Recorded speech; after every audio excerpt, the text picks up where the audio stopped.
Greetings, all. Well, we're in the beginning of a new season here. Summer has come upon us. And so it brings me to think about seasonality. Seasonal cropping of plants, seasonal behavior, and also seasonal eating patterns. I will frequently get questions from people and comments here because I live in Hawaii, which is tropical. People thinking that fruit trees and various crops continue here in this environment 12 months out of the year, kind of without stopping. Well, that's not at all even close to being true. I mean, even if nothing else, most plants have to take the time to stop, create flower structures, and then ripen those flower structures into fruit before they usually turn around and start to produce another crop. Again, that's very typical, and there is usually a lull between when the crop ripens and when the next flowering cycle starts. It's pretty much all connected to photoperiod. That is the duration of the hours in a day. Now that photoperiod is different from the North Pole down to the equator, and the equator again down to the South Pole. Depending on what line of latitude you're at and what time of the year it is, you're going to be getting different hours of daylight. For instance, here in Hawaii, we have, just short of about 13 and a half hours of daylight during the longest day of the year, June 21st, but we're closer to 10 and 3/4 hours of daylight during the winter, just prior to Christmas. And so there's variation there, we're roughly about 2.5 hours from the longest day to the shortest day. Plants know that. They live in the sun. This is what they do. And they meter life by sunlight, by and large. It's a clock for them. And so even if I bring a temperate plant, a good example is the crepe myrtle tree, for instance, or the Fuyu persimmon, Japanese persimmon. Now, these are generally, they're temperate crops, mostly. They're pretty tender, they grow well in California, for instance, probably don't do well in Minnesota, but they are temperate crops. They have fall color. The crepe myrtle tree, for instance, in California, that was another big deal, fall color trees.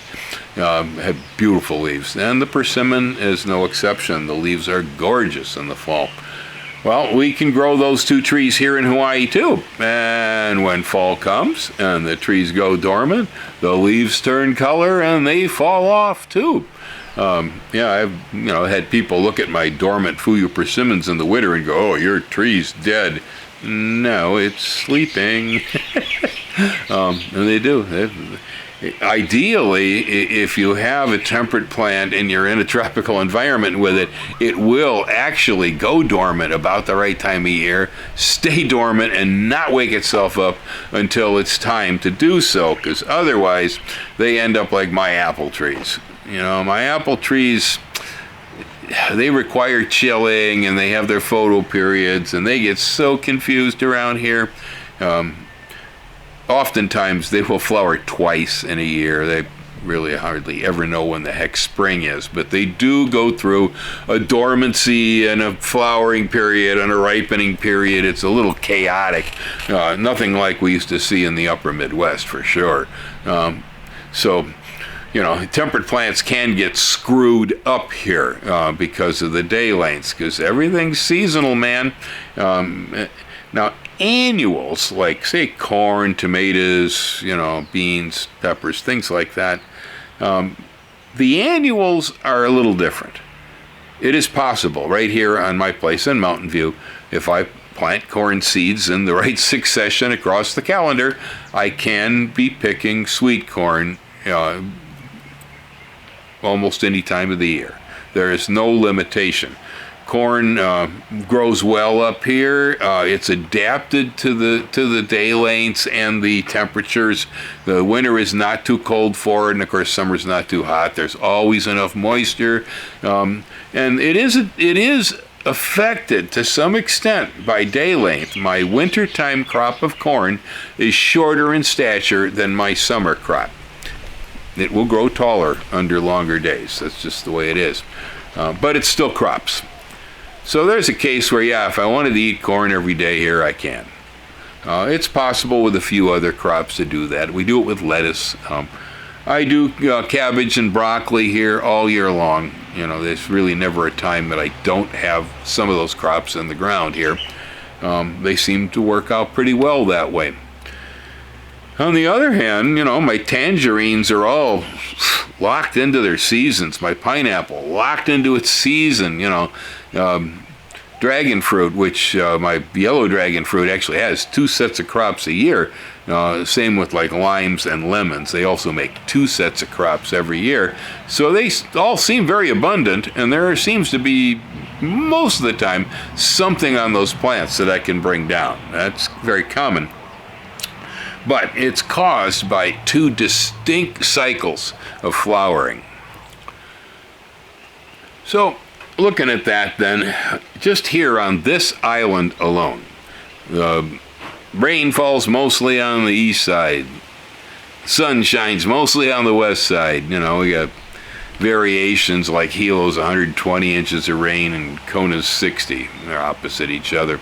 It gets even stranger than that as far as how much difference there is in rainfall. There's a lot more difference even in elevation and temperature on the island too. We have probably 9 out of about 11 of the major climatic bands that exist on planet Earth, right here on one little island. Big island. And so we're, frozen most of the time up on top Mauna Kea around the observatory, and it snows up there frequently. Down here, of course, we get hibiscus and palm trees and all that stuff. So, if you're planting a given crop, whereas, for instance, my pineapples are here at over 1,600 feet, there aren't many people growing pineapples much above that line on this island. Most of the pineapples are from there down the mountain. And so that makes us the last people on the island to have a good load of pineapples, because our season's cooler and our pineapples start later and grow a little slower than the guys down the hill. They'll be sold out by July, but I probably still got pineapples as late as October up here. And so elevation can cause a artificial sense, in a way, of what crop seasonality is. Because we can bring stuff up and down the mountains here, we can extend seasons much longer than we would have been able to had this island been a flat plain. If everything was on the same elevation, there wouldn't be any change. All the pineapples would all be ripe in 2 months' time, and it's over for the year. That'd be it. But instead, we probably manage 5 or 6 months worth of pineapples due to elevation. Well, the Earth's round, right? And the southern hemisphere is down there someplace, and the northern hemisphere is up there someplace, and the Earth tips on its axis, and so on and so forth. So there what happens is that when it's summer in Minneapolis, Minnesota, it's winter, or weather-wise, in Sydney, Australia. Okay. The seasons are opposite from one end of the globe to the other. As the globe tips, as it orbits the sun, and the northern hemisphere turns towards the sun, you get summer. The southern hemisphere turns towards the sun, they get their summer down there. Well, because of that, Chile in South America has areas that can grow the exact same fruit crops that California's Central Valley can grow. So they have, berries and pears and cherries and all that stuff in the exact opposite season of California. And so you could get a California apple, for instance, or California pear in January in New York because it had been cold stored, which again, here we're dealing with technology, and refrigeration has allowed so much of this cold storage to go on. But otherwise, that same piece of fruit might be coming thousands of miles from the other end of the planet in Chile, so that you can have a pear in the middle of January in New York. And So I don't know, do you need a pear in the middle of January? Now, I know from experience on the farm in the Midwest, we used to use a root cellar, which did not require any kind of carbon input. It was used just storing food under the frost line is what we would do in the earth. The room underneath the ground was below the depth that it froze, and we'd keep potatoes in there, winter squashes. You could put away cabbages, onions, garlic. There's quite a few different foods, especially the root crops, that store very well. And so these can be used during the winter months in areas where there is no season to grow in the winter. And traditionally, that's what we did do. But these days, we have these massive transportation networks that just keep moving same foods around the planet. So we get the same food every day of the year. Human body wasn't really adapted to that kind of diet, I don't think. And it's probably not very good for us. In some research I did about sugar, I realized that sugar is one of the only things that we consider foodstuff that the body has no off switch. Almost everything else that we eat, we have been genetically adapted over time that if we continue to eat the same thing over and over and over every day, eventually what happens to us is we lose our taste for it. We don't want to eat it anymore. The brain turns us off on it. That was a genetic safety adaptation, because if we fed on the same dead caribou, day after day, eventually we'd probably poison ourselves.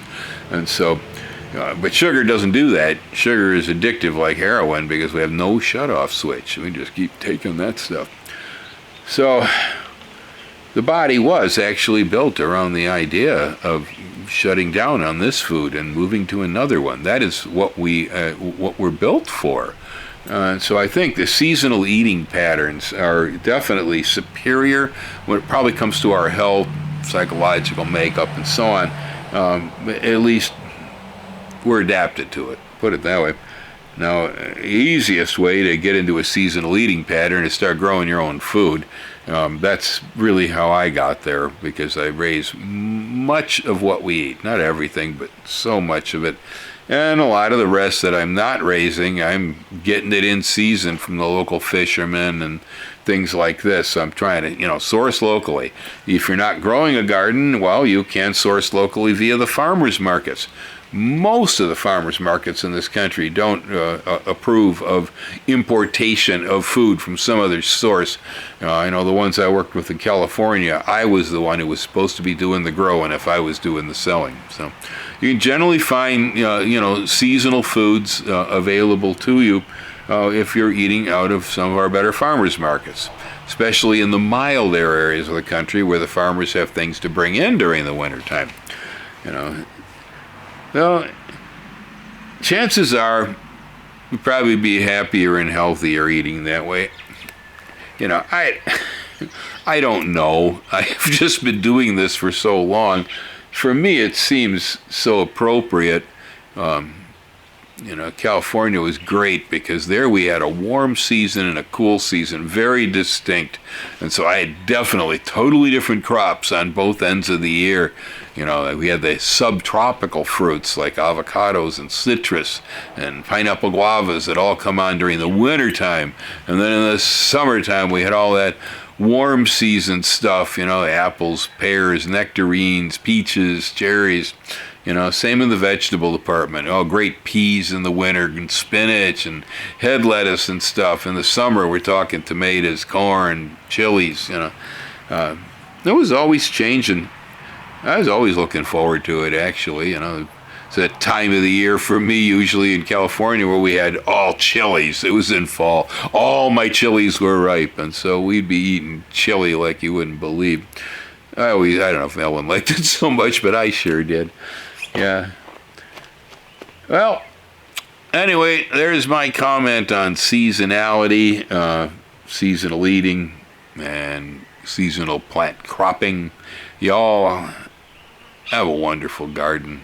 Enjoy the month and hang loose.